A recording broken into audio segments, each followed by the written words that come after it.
బాగా wealth generate చేయాలి, మనకి ఫినాన్షియల్ ఫ్రీడమ్ రావాలి అని అంటే బాగా సంపాదించాలి, పెద్ద పెద్ద లక్షల్లో జీతాలు ఉండాలని చాలా మంది అనుకుంటుంటారు. కానీ యాక్చువల్గా దాంట్లో నిజం చాలా తక్కువ ఉంది. ఎవరైతే యాక్చువల్గా సక్సెస్ఫుల్ అవుతారో, ఎవరైతే వెల్త్ని జనరేట్ చేసుకోగలుగుతున్నారో వాళ్ళు ఫాలో అయ్యే సింపుల్ ట్రిక్ ఏంటో తెలుసా? వాళ్ళ డబ్బులు వాళ్ళ కోసం పనిచేసేలాగా చేయడము. అండ్ అదే ఫినాన్షియల్ ఫ్రీడమ్ వైపు మన పాత్ అనేది ఈజీ చేస్తుంది.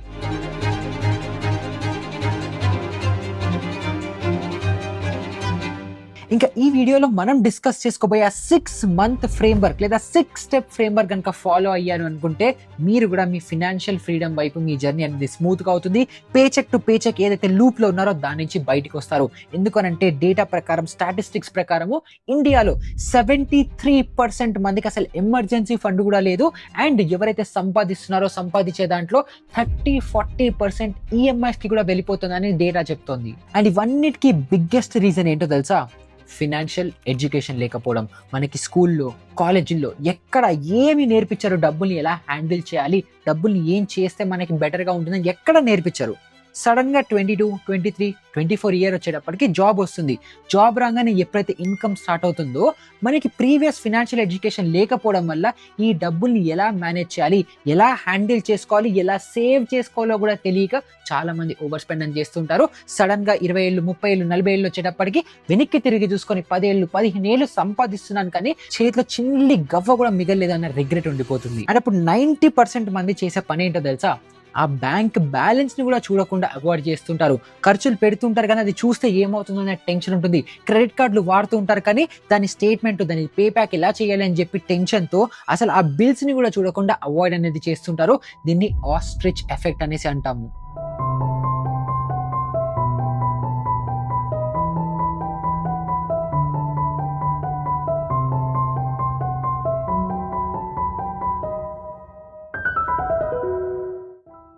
అండ్ ఇప్పుడు మనం తెలుసో తెలియకు వెళ్ళిపోయిన ఈ మెస్ ఏదైతే ఉందో దీని నుంచి బయటికి రావాలంటే అన్నిటికంటే మీరు చేయాల్సిన ఫస్ట్ స్టెప్ అంటే ఫస్ట్ మంత్ లో మీరు చేయాల్సింది face your numbers.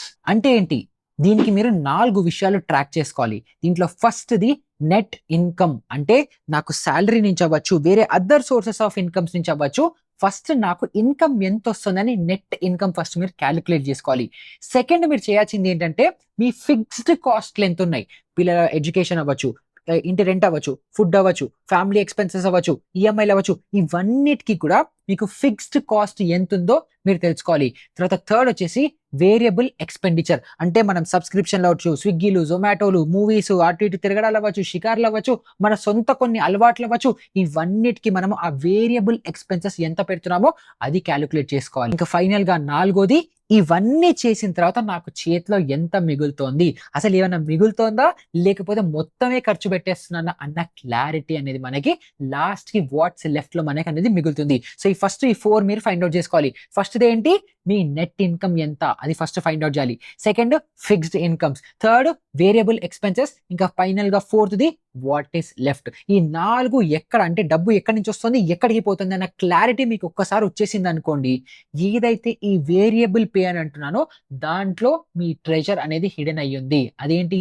Subscription, movies, family plans, outings, trips, లేకపోతే మన సొంత ఖర్చులు, మనకి అనవసరమైన ఖర్చులు, ఇవన్నీ మనకి ఆ వేరియబుల్ పీలలో వస్తాయి. సో ఒక్కసారి మీరు ఆ మొత్తం స్టేట్మెంట్ తీసి ఒక్కసారి చూడండి, నేను ఎక్కడ తగలబెడుతున్నా డబ్బులు, ఎక్కడ ఎక్స్ట్రా ఖర్చు పెడుతున్నా అని చెప్పి చూసుకొని దాని నుంచి కనుక మీరు అవి అవాయిడ్ చేయగలుగుతూ దాని నుంచి కొంత సేవింగ్స్ చేసుకుంటూ ఉన్నారనుకుంటే ఏదైతే 4th లాస్ట్ కి మీకు రియల్ సేవింగ్స్ అని ఉన్నాయో ఆ డబ్బులు మీకు స్లోగా పెరుగుతూ ఉంటాయి. ఆల్రెడీ నెగటివ్ లో ఉంటే కొంచెం పాజిటివ్ గా వస్తుంది, ఆల్రెడీ పాజిటివ్ లో ఉంటే ఇంకొంచెం ఎక్కువ పాజిటివ్ లో వస్తుంది. కాబట్టి అన్నిటికంటే ఫస్ట్ ఫేస్ యువర్ నంబర్స్. చాలా మందికి అసలు నా డబ్బులు ఎంత వస్తున్నాయి, ఎంత పోతున్నాయి, ఎక్కడ పోతున్నాయో కూడా చాలా మందికి క్లారిటీ లేదు. కాబట్టి ఫస్ట్ మంత్ లో మీరు చేయాల్సింది ఇది. తర్వాత సెకండ్ మంత్ లో 1 మంత్ మీ ఫండమెంటల్ ఎక్స్పెన్సెస్ ఏవి ఉంటాయో వాటిని సేవ్ చేసుకోవాలి. అంటే ఏంటి? ఇందాక మనం ఏవైతే ఫిక్స్డ్ కాస్ట్లు అనుకున్నామో, ఏవైతే రెంటల్ ఎక్స్పెన్సెస్, ఈఎంఐస్, పిల్లల ఎడ్యుకేషన్, ఫుడ్ అవ్వచ్చు, గ్రాసరీస్ అవ్వచ్చు, ఇవన్నీ ఏవైతే ఫిక్స్డ్ ఉంటాయో, నాన్ నెగోషియబుల్స్ ఏవైతే ఉంటాయో, ఇవి లేకపోతే మనం సర్వైవ్ అవ్వలేమనుకుంటున్నామో ఆ అమౌంట్ ని మీరు సేవ్ అనేది చేసుకోవాలి. ఎక్కడి నుంచి సేవ్ చేసుకుంటారో, అగైన్ మీరు ఏదైతే వేరియబుల్ ఎక్స్పెన్సెస్ స్పెండ్ చేస్తున్నారో అది మీ సబ్స్క్రిప్షన్స్ అవ్వచ్చు, మీ కోరికలు అవ్వచ్చు, ఇవన్నీ ఏవైనా ఉంటాయి చూడండి, ఏవైతే అన్వాంటెడ్, కోరికలు మంచివే, కానీ ఏవైతే అన్వాంటెడ్ వాటి మీద మీరు ఎక్కువ స్పెండ్ చేస్తున్నారో ఆ డబ్బుల్ని మీరు సేవ్ అనేది చేసుకొని మీరు మంత్ 2లో సేవింగ్స్ అనేది స్టార్ట్ చేసుకోవాలి. అండ్ అది ఎంత సేవ్ చేసుకోవాలి, మీరు అట్లీస్ట్ 1 మంత్ మీరు సర్వైవ్ అయ్యేలాంటి అమౌంట్ మీరు మంత్ 2, 3 మాక్సిమం ఒక 3 మంత్స్ టైం పెట్టుకోండి. ఈ 3 మంత్స్లో అట్లీస్ట్ మీకు 1 మంత్ సర్వైవల్కి కావాల్సినంత అమౌంట్ ఇలా ఎక్స్ట్రా ఎక్స్పెండిచర్ని కట్ డౌన్ చేసుకొని దీంట్లో సేవింగ్స్ అనేవి చేసుకోవాలి. తర్వాత థర్డ్ స్టెప్లో కిల్ దట్ ఎక్స్పెన్సివ్ డెట్. అంటే ఇప్పుడు మనం ఇందాక ఏం చేసుకున్నాము, మనం కంప్లీట్ ఆడిట్, మన ఏదైతే మన ఫినాన్షియల్ హెల్త్ ఉందో దాన్ని ఆడిట్ చేసుకున్నాం. డబ్బులు ఎక్కడి నుంచి వస్తున్నాయి, ఎక్కడికి పోతున్నాయి, మొత్తం క్లారిటీ ఉంది. ఇప్పుడు ఇందులో కూడా లోన్స్ ఎక్కడెక్కడ ఉన్నాయి, ఈఎంఐస్ ఎంత కడుతున్నాము, ఎవరెవరికి కడుతున్నాము, వాటి ఇంట్రెస్ట్ రేట్లు ఎంత ఉన్నాయి అని చెప్పి మనం క్లియర్గా ఒక టేబుల్ అనేది గీసుకోవాలి. సో ఇప్పుడు దాంట్లో అన్నిటికంటే ఫస్ట్ మీకు హైయెస్ట్ ఇంట్రెస్ట్ రేట్ మీరు ఏది అని అనుకుంటే, ఒకవేళ మీరు బయట మార్కెట్లో ఎక్కడైనా వడ్డీలు తీసుకున్నారనుకోండి, రూపాయి వడ్డీ, ₹2 వడ్డీ అని చెప్పి. సో ఇప్పుడు రూపాయి వడ్డీ అంటే ఎంత, మీరు సంవత్సరానికి 12% కడతారు. ₹2 వడ్డీ అంటే 24% కడతారు. కానీ ఒకవేళ క్రెడిట్ కార్డ్ తీసుకున్నారనుకోండి, క్రెడిట్ కార్డ్ మీద మీరు వడ్డీ ఎంత కడతారు, 40-50% కడతారు. అంటే highest amount of interest rate మీరు క్రెడిట్ కార్డ్స్కి కడతారు. సెకండ్ ఏముంది, ఇలా బయట తిప్పుకునే రూపాయికి ₹2 వడ్డీలు ఏమైనా ఉన్నాయా, థర్డ్ ఏదైనా పర్సనల్ లోన్స్ ఉన్నాయా, ఫోర్త్ హోమ్ లోను, కార్ లోను, ఇలాంటివి ఏమైనా లోన్స్ ఉన్నాయని చెప్పి మొత్తం లిస్ట్ రాసుకోండి. దాంట్లో కూడా హైయెస్ట్ అమౌంట్ ఎంత ఉంది, హైయెస్ట్ ఇంట్రెస్ట్ రేట్ కట్టే ఏది అని చెప్పి అలా మీరు ఆర్డర్లో రాసుకొని ఏదైతే హైయెస్ట్ ఇంట్రెస్ట్ రేట్స్ ఉండే ఈఎంఐస్ ఉంటాయో వాటిని ఫాస్ట్గా క్లియర్ అవుట్ చేసుకుంటే మీరు ఇంట్రెస్ట్ అమౌంట్ మీద ఎక్కువ సేవ్ చేసుకుంటారు. కాబట్టి మీకు ఏదైతే అడిషనల్ డబ్బులు సేవ్ అవుతున్నాయో దాంతో మీరు ఈ ఈఎంఐస్ని కూడా ఫాస్ట్గా క్లోజ్ చేసుకునేలాగా మీరు ప్లానింగ్ అనేది చేసుకోవాలి. అండ్ అందులో కూడా ఏ ఈఎంఐ నేను రీపే చేసేస్తే నాకు ఫినాన్షియల్గా బెటర్ అవుతుంది, ఎందుకంటే అప్పుడు దాంట్లో నుంచి మిగిలిన డబ్బులతో వేరే అప్పులు ఇంకా ఫాస్ట్గా కట్టుకోవచ్చు అని చెప్పి అలాంటి ఒక ప్లానింగ్ మీ దగ్గరకు ఉండాలి. అండ్ ఇక్కడ మీకు స్క్రీన్ మీద కనిపిస్తున్నట్టు ఇలాంటి ఒక టేబుల్ ప్రతి ఒక్కళ్ళ దగ్గర ఉండాలి. తర్వాత నెక్స్ట్ స్టెప్లో సేఫ్టీ నెట్ని బిల్డ్ చేసుకోవాలి. ఇందులో హెల్త్ ఇన్సూరెన్స్, టర్మ్ ఇన్సూరెన్స్, ఇంకా ఎమర్జెన్సీ ఫండ్ అనేది వస్తుంది. ఎందుకంటే మనం పైన 3 స్టెప్స్ చేయంగానే మనకి ఎంతో కొంత లిక్విడిటీ అనేది వస్తుంది, ఎంతో అంత క్యాష్ అనేది మనకి ఎక్స్ట్రా మిగులుతుంది. అండ్ దాన్ని అన్నిటికంటే ఫస్ట్ ప్రైమరీగా హెల్త్ ఇన్సూరెన్స్ మీద పెట్టాలి. ఎందుకంటే సడన్ గా మనకి ఏదైనా అవుతే మనకి హాస్పిటల్ బిల్స్ అన్ని టేక్ కేర్ అవ్వాలి, హాస్పిటల్ బిల్స్ క్లియర్ అవుట్ అయిపోవాలి. కాబట్టి అన్నిటికంటే ఫస్ట్ మీరు చేయాల్సింది అది. సెకండ్ మీరు చేయాల్సింది ఏంటంటే ఎమర్జెన్సీ ఫండ్ని బిల్డ్ చేసుకోవాలి. అండ్ ఎమర్జెన్సీ ఫండ్ కూడా ఎంత, మీరు ఇందాక మనం అనుకున్నాం కదా, మీ ఫండమెంటల్ ఎక్స్పెన్సెస్ ఎంత ఉన్నాయి, మీరు సర్వైవ్ అవ్వాలంటే ఎంత అయితే అమౌంట్ కావాలో దానికి మినిమం 3 మంత్స్, బెస్ట్ కేస్ సినారియోలో 6 మంత్స్, 1 ఇయర్, 5 ఇయర్ ఎంత ఎక్కువ ఉంటే అంత మంచిది. కానీ to start with at least 3 months మీకు ఏదైతే ఫండ్స్ కావాలో దాన్ని ఒక సపరేట్ బ్యాంక్ అకౌంట్లో మీరు సేవ్ అనేది చేసి పెట్టుకోవాలి. చాలా మంది చేసే మిస్టేక్ ఇదే, ఏంటంటే ఒకటే బ్యాంక్ అకౌంట్ వాడతారు, ఇన్వెస్టింగ్కి, ట్రేడింగ్కి, సేవింగ్స్కి, ఇంక ఏం చేయాలన్నా అన్ని ఒకటే అకౌంట్లో వాడతారు. అప్పుడు మీకు ఫుల్ కన్ఫ్యూజన్ ఉంటుంది. అలా కాకుండా అట్లీస్ట్ 2 అకౌంట్స్ పెట్టుకోండి. ఒక అకౌంట్లో డబ్బులన్నీ వచ్చి పడతాయి, దాని నుంచి ఖర్చులు అవి ఇవి అన్ని పెట్టుకుంటుంటే అట్లీస్ట్ ఇంకొక సెకండ్ అకౌంట్ అయినా ఉండాలి. మీరు ఇలా సేవింగ్స్ చేసుకోవాలన్నా, ఇన్వెస్టింగ్ చేసుకోవాలన్నా, డబ్బులు అందులో పార్క్ అయి ఉండడం కోసము అట్లీస్ట్ 2 అకౌంట్స్ మీరు కంపల్సరీ మెయింటైన్ చేయాలి. ఇన్ఫాక్ట్ 3 మెయింటైన్ చేస్తే ఇంకా బెస్ట్. తర్వాత నెక్స్ట్ మన 5th స్టెప్లో ఎక్స్ప్లోరింగ్ ఇన్వెస్ట్మెంట్ ఆప్షన్స్, లేకపోతే making your money work for you. ఆ స్టెప్లో మనం అడ్వాన్స్ అనేది అయిపోవాలి. ఇప్పుడు ఈ స్టేజ్లో మీరు నార్మల్గా ఎమర్జెన్సీ ఫండ్స్ ఇవన్నిటి కోసము మీరు ఎఫ్డీలు అవ్వచ్చు, లిక్విడ్ ఫండ్స్ అవ్వచ్చు, బాండ్స్ అవ్వచ్చు, వీటన్నిటిలో ఇన్వెస్ట్ చేసేస్తారు. ఇవన్నీ ఏంటి, సేఫ్ రిటర్న్స్. కానీ నెక్స్ట్ స్టెప్లో మీరు కొంచెం రిస్క్ తీసుకొని మీకు యాక్చువల్గా వెల్త్ జనరేట్ చేసుకునే లాంటి ఆపర్చునిటీస్లో మీరు ఇన్వెస్ట్మెంట్స్ చేయాలి. అది మీకు ఈక్విటీ లాంటి స్టాక్స్లో అవ్వచ్చు, అంటే స్పెసిఫిక్ అని చెప్పను, బట్ ఇండెక్స్ ఫండ్స్లో మీరు ఇన్వెస్ట్ చేసుకోవచ్చు, మ్యూచువల్ ఫండ్స్లో ఇన్వెస్ట్ చేయొచ్చు. అవి 12-15% CAGR ఇస్తుంటాయి. అలా చేసుకున్నా కూడా మీ క్యాపిటల్ చాలా మంచిగా గ్రో అవుతుంటుంది. లేదు ఇంకొంచెం అడ్వాన్స్ లెవెల్కి వెళ్ళి నెక్స్ట్ స్టెప్లో మీరు ఇన్వెస్ట్మెంట్స్ చేసుకోవాలి అని అనుకుంటే మీరు ఏదైనా లోకల్ బిజినెసెస్లో ఇన్వెస్ట్ చేయొచ్చు. ఎవరైనా బిజినెస్ బాగా చేస్తున్నారంటే వాళ్ళలో మీరు ఇన్వెస్ట్మెంట్స్ చేసేలాంటి ఆపర్చునిటీస్ కూడా వెతుక్కోవచ్చు. ఎందుకంటే మీ ప్రైమరీ అజెండా ఏమి ఉండాలంటే, నేను ఎంతైతే డబ్బులు సేవ్ చేసుకున్నానో ఫస్ట్ ఒక 3 months to 6 months నా ఫ్యామిలీ సర్వైవ్ అవ్వడానికి కావాల్సిన డబ్బులు సేఫ్గా ఉన్నాయి. నెక్స్ట్ ఏవైతే డబ్బులు ఉంటాయో అవి నేను ఆ డబ్బులు ఇన్వెస్ట్మెంట్స్ చేస్తే, ఆ మైండ్ సెట్, ఆ థాట్ ప్రాసెస్లో ఉంటే అప్పుడే మన డబ్బులు మనకి ఇంకా డబ్బుల్ని సంపాదించి పెట్టే లాంటి ప్లేస్లోకి అనేది వెళ్తుంటుంది. అండ్ ఈ మైండ్ సెట్లో ఉండడం కూడా చాలా చాలా ఇంపార్టెంట్. ఇంకా మీరు ఫైనల్గా ఫాలో అవ్వాల్సిన 6th మోస్ట్ క్రిటికల్ రూల్ ఏంటి అని అంటే, ఆటోమేట్ ఎవ్రీథింగ్. అంటే ఇప్పుడు నేను మీకు ఏం చెప్పాను, 2-3 అకౌంట్స్ మెయింటైన్ చేయండి అని చెప్పాను కదా. సో ఇప్పుడు దీన్ని మొత్తం మీరు ఆటోమేట్ చేయాలి. ఆటోమేటిక్ గా అన్ని జరిగిపోతుండాలి. ఎలా జరగాలి? దీన్ని నేను మార్వాడి రూల్ అని కూడా పిలుస్తుంటాను. సో మార్వాడి ఫ్యామిలీస్ లో యూజువల్ గా ఏం చేస్తారంటే, ఇప్పుడు సపోజ్ ఎవ్రీ మంత్ ఒక 50,000 సంపాదన వచ్చింది అనుకుందాం.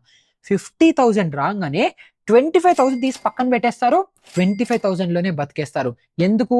ఈ 25,000 ఏదైతే ఉంటుందో, ఇది నేను సేవ్ చేస్తాను, ఇన్వెస్ట్మెంట్స్ చేస్తాను, నా పిల్లల ఫ్యూచర్ కోసం పెట్టుకుంటాను, అలా వెల్త్ క్రియేషన్ కోసం పెడతానని చెప్పి 25,000 తీసి పక్కన పెట్టేస్తారు.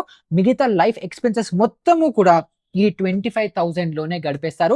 అండ్ దానితోనే సర్వైవ్ అనేది అవుతారు. అండ్ వాళ్ళ వెల్త్ ని కాంపౌండ్ అనేది చేసుకుంటుంటారు. సో ఇప్పుడు ఇదే ప్రాసెస్ మనం చేయాలంటే ఎలా చేసుకోవచ్చు? ఇప్పుడు మీకు 3 బ్యాంక్ అకౌంట్స్ ఉండాలి. ఫస్ట్ బ్యాంక్ అకౌంట్ లో మీ శాలరీ అవ్వచ్చు, ఇన్కమ్ అవ్వచ్చు, మొత్తం ఏదైతే నెట్ ఇన్ఫ్లో ఉంటుందో అది మొత్తం మీ ఫస్ట్ బ్యాంక్ అకౌంట్ లోకి రావాలి.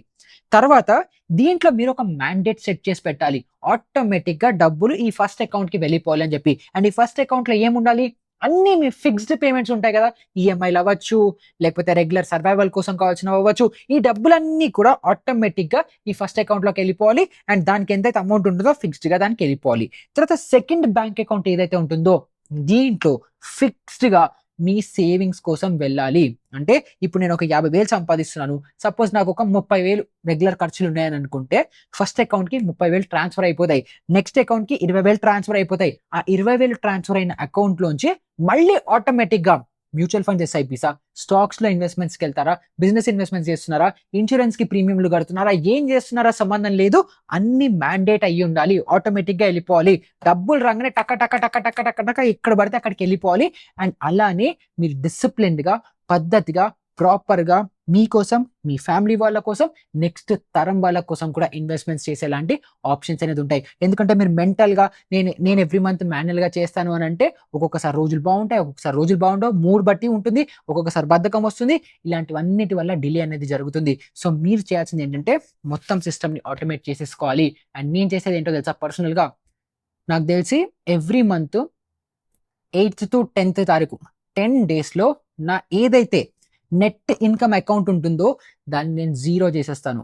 మొత్తం నా ఖర్చులకు ఏ అకౌంట్కి వెళ్ళాలో అక్కడికి వెళ్ళిపోతుంది. సెకండ్ అకౌంట్ లో ఇన్వెస్ట్మెంట్స్కి ఎంతకి వెళ్ళిపోవాలో అంతకి వెళ్ళిపోతుంది. దాని నుంచి మళ్ళీ డిస్పర్స్ అయిపోతుంది. ఇంకొంచెం అడిషనల్ ఫండ్స్ ఏవైతే ఉంటాయో అవి నా థర్డ్ బ్యాంక్ అకౌంట్ లో పెట్టుకుంటాను, just for sake of emergency. So ఇలాగ నేను ప్లాన్ చేసుకుంటాను. కాబట్టి మీరు కూడా ఇలాగే ప్లాన్ చేసుకుంటే మీరు ఫినాన్షియల్ ఫ్రీడమ్ వైపు చాలా ముందరకు అడుగు అనేది వేస్తుంటారు. ఎందుకంటే ఫినాన్షియల్ ఫ్రీడమ్ అనేది మనం ఎక్కువ డబ్బులు సంపాదిస్తే వచ్చేస్తుంది అన్నది కాదు. ఎందుకంటే ఆ సంపాదించిన డబ్బుల్ని ఏం చేయాలి, ఎలా చేయాలి అనే ప్రాసెస్ మనం గుర్తుపెట్టుకోకుండా, ప్రాసెస్ ఫాలో అవ్వలేదు అనుకోండి, కోటీశ్వరులు కూడా నష్టాలు పోతుంటారు. అండ్ మనం చాలాసార్లు చూస్తుంటాం, బాగా డబ్బులు ఉన్న వాళ్ళు కూడా చాలా అప్పుల్లో ఉంటారు. ఎందుకనంటే వాళ్ళకి ప్రాసెస్ అవ్వచ్చు, డిసిప్లిన్ అవ్వచ్చు, ఒక సిస్టమ్ అవ్వచ్చు లేకపోవడం వల్ల. అదే ప్లేస్ లో ఒక 20-30 వేలు సంపాదించిన వాడు కూడా లైఫ్ కంఫర్టబుల్ గా లీడ్ చేయొచ్చు ఎప్పుడైతే సిస్టమ్స్ ని ఫాలో అవుతారో. సో ఈ వీడియో త్రూ మీకు 6-month ట్యుటోరియల్ లేదా 6-step ట్యుటోరియల్ మీకు అందరికీ వచ్చిందని అనుకుంటున్నాను. ఇది ఒక్కసారి ఫాలో అవ్వండి. 6 months తర్వాత మళ్ళీ ఇదే వీడియోకి వచ్చి నాకు కమెంట్ పెట్టండి, మీ లైఫ్ లో ఏదైనా కొంచెం ఇంప్రూవ్మెంట్ వచ్చిందా లేదా అని. ఎందుకంటే మన మోటివ్ ఏంటంటే ట్రేడింగ్ అవ్వచ్చు, ఇన్వెస్టింగ్ అవ్వచ్చు, ఇవన్నీ మీకు చాలా వీడియోస్ చేస్తూ ఉంటే దాని నుంచి మీకు ఇన్కమ్ ఎలా జనరేట్ చేసుకోవాలో మీకు నేర్పిస్తున్నాను. కానీ దాన్ని ఎలా దాచుకోవాలి, దాన్ని ఎలా మేనేజ్ చేయాలి అది నేర్పించట్లేదు అనుకోండి, మొత్తం చేసిన పాయింట్ అంతా వేస్ట్ అవుతుంది. కాబట్టి మీకు ఈ వీడియోస్ కూడా చేయడం అనేది స్టార్ట్ చేశాను. సో ఈ నా ఎఫర్ట్ మీకు నచ్చుతుంది అని అనుకుంటే వీడియోని లైక్ చేయడము, ఛానల్ని సబ్స్క్రైబ్ చేయడం మర్చిపోకండి. అండ్ ఈ వీడియో ఎవరికైతే యూస్ఫుల్ అవుతుందో, ఎవరికైతే కావాలనుకుంటున్నారో వాళ్ళతో షేర్ కూడా అనేది చేయండి. అండ్ మీ థాట్స్ ఏదైనా ఉంటే కింద కమెంట్స్లో అడగండి. ఇలాంటిది ఇంకొక మంచి ఇంట్రెస్టింగ్ వీడియోతో మళ్ళీ మీ ముందరకు వచ్చేస్తాను. అప్పటి వరకు గుడ్ బై.